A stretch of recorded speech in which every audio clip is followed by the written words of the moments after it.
लातूरच्या निलंगा तालुक्यात सरपंचाने तहसीलदारांच्या अंगावर पैशांचं बंडल फेकत संताप व्यक्त केला। सरकार तुटपुंजी रक्कम देऊन शेतकऱ्यांच्या तोंडाचं पाणी पुसण्याचं काम करतंय असा आरोप करत सरपंचाने तहसीलदारांच्या अंगावर पैशांचं बंडल फेकल्याचं आपण पाहतोय।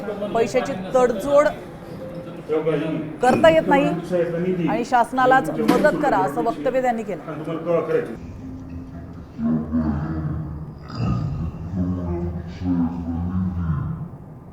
ज्या शेतात पाणी नाही तिथं आम्ही नुकसान भरपाई देणार नाही। आज जर समजा उद्या जर 2-4 दिवसात जर पाणी अडकलं नाही नंतर जर ह्यांनी पंचनामे करायला गेले तर ती लोक ह्या अनुदानापासून अबाधित राहतील, त्यांना मिळणार नाही। ही आमचं ही होतं। त्याच्यावर उत्तर त्यांनी दिले की आम्ही सोयीनुसार करू, आम्हाला अनुदान नको, ही तुम्ही वाटून घ्या। CM फंड आणि महसूल प्रशासन दोघेजण पैसे वाटून घ्या। होऊन पैशाची बंडल टाकली। कुठे टाकले? त्यांच्या तोंडावर।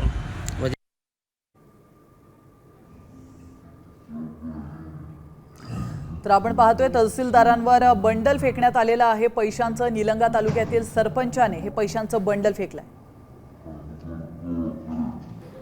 आता isakal.com आहे देशातील नंबर 1 ची मराठी न्यूज वेबसाईट। प्रत्येक अपडेटसाठी isakal.com ला नक्की भेट द्या।